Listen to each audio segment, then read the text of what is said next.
안녕하세요. 하루 필수 말씀 충전 하필 큐티 조종환입니다. 오늘 함께 나눌 하나님 말씀은 요한복음 12장 44절에서 50절까지 말씀입니다. 예수님께서 큰 소리로 말씀하십니다. 나를 믿는 사람은 나를 믿는 것이 아니라 나를 보내신 분을 믿는 것이고 나를 보는 사람은 나를 보내신 분을 보는 것이다 라고 그렇게 말씀을 하십니다. 오늘 이 본문에서도 우리가 살펴볼 수 있는 것이 예수님께서 이 하나님 아버지와 동일한 본질을 가지고 계시는 분이시라는 사실을 우리가 다시 한번 기억해 봤으면 좋겠어요. 예수님을 믿는 것이 곧 하나님을 믿는 것이고 예수님을 보는 것이 하나님을 보는 것과 동일한 일이라는 것을 우리가 기억을 해야 합니다. 그렇다면 우리가 예수님에 대한 그 믿음을 표현하는 것이 하나님 아버지에 대한 그 믿음을 표현하는 것이고 그분께서 우리에게 수여하시는 그 놀라운 은혜를 예수 그리스도를 통해서 우리가 얻을 수 있다는 것도 우리가 생각을 해볼 수 있겠죠.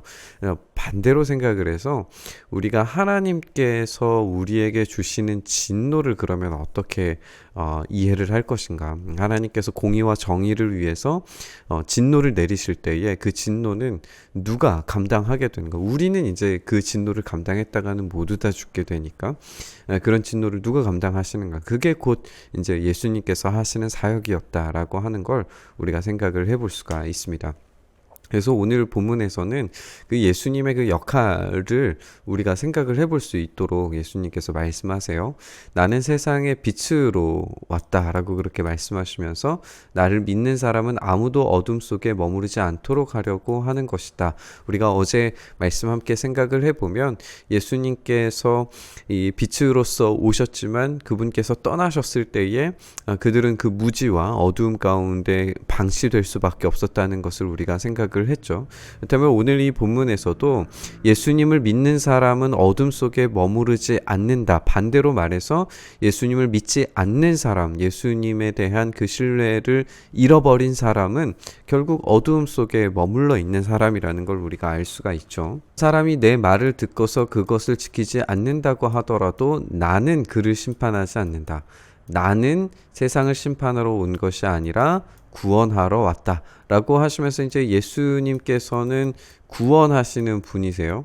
그런데 예수님께서 이 사랑의 구원을 우리에게 베풀어 주심과 동시에 예수님을 배척하고 예수님의 말을 받아들이지 않는 사람을 심판하시는 분이 계세요.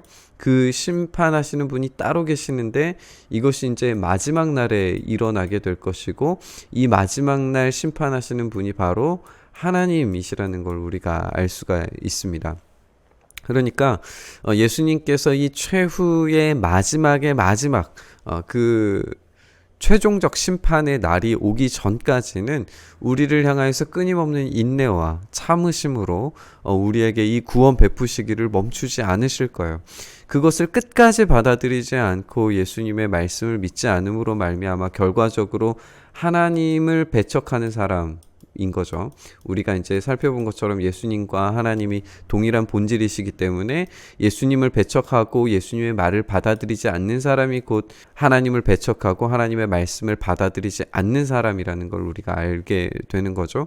그러니까 이 최후의 심판은 예수님께서가 아니라 하나님께서 하시게 될 거예요. 예수님께서 심판하지 않으심으로 말미암아서 이 사랑이 실천되게 되어지는데 이 예수님의 사랑은 그러면은 이 정의와 공의를 어떻게 실현할 것인가? 이 정의와 공의는 누가 실현하시는가를 생각해 보면 이것은 곧 하나님께서 하실 일이에요. 그러니까 이 예수님의 사랑과 하나님의 공의가 만나는 자리가 바로 이 십자가 자리라는 것을 우리가 알 수가 있습니다. 우리가 하나님을 향한 제대로 된 믿음과 신뢰를 온전히 드리지 못했을 때 우리는 당연히 멸망받아 마땅한 존재인데 그 멸망을 예수님께서 대신 감당하신 거죠. 그래서 우리는 담대하게 하나님 앞으로 나아갈 수 있는 겁니다. 그리고 예수님은 그 사랑을 우리에게 베풀어 주세요. 하지만 이 십자가 앞에 서 있지 않는 사람들에게는 이 예수 그리스도의 십자가 앞으로 나아가지 않는 사람들에게는 하나님의 공의와 정의의 심판이 그대로 임하리라는 것을 우리가 알 수가 있습니다. 그래서 예수님을 믿지 않는 자들에게는 심판이, 그리고 예수님을 믿는 자들에게는, 이 십자가 앞에 나아가는 사람들에게는 은혜와 사랑이 넘친다는 걸 우리가 볼 수가 있는 거죠. 그래서 이 십자가는 은혜임과 동시에 심판이 되는 겁니다. 나는 내 마음대로 말한 것이 아니다. 나를 보내신 아버지께서 내가 무엇을 말해야 하고 또 무엇을 이야기해야 하는가를 친히 나에게 명령해 주셨다. 여전히 이제 동일한 본질이시지만 그 위격으로서 하나님의 말씀에 따라 순종하시는 그런 모습을 볼 수가 있죠. 나는 그의 명령이 영생인 줄을 안다. 그러므로 나는 무엇이든지 아버지께서 나에게 말씀하여 주신 대로 말할 뿐이다 라고 하시면서 적극적인 순종을 우리에게 보여주십니다. 그리고 그 최종적인 적극적 순종의 결과가 예수님의 십자가를 통해서 완벽하게 드러나리라는 것을 우리가 알 수 있습니다. 예수님은 세상의 빛으로 오셨습니다. 예수님을 믿는 사람은 어둠 속에 머무르지 않아야 됩니다.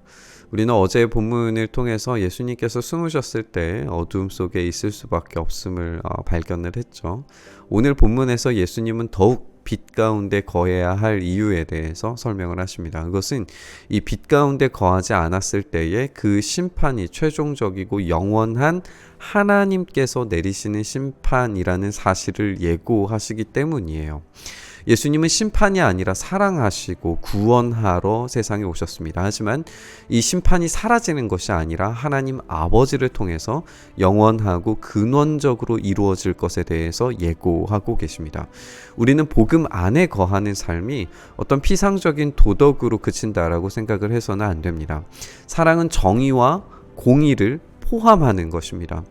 정의와 공의의 분노가 없는 사랑과 자비는 하나님의 본질과 맞는 그런 성격의 사랑이 아닙니다. 그렇기 때문에 십자가는 하나님의 공의의 표현인과 동시에 사랑의 표현이 될 수 있었던 겁니다. 하나님은 예수님을 통해서 그 인자를 들러 올리시는 그 십자가 사건을 통해서 우리에게 영생을 주시기로 작정하셨습니다. 그래서 그 분노를 우리에게 직접 떨어져야 할 그 분노를 예수님의 십자가를 통하여서 대신 하시기로 작정을 하시고 그것을 우리에게 보여주셨고 예수님께서 그것을 순종으로 받아들이셨습니다.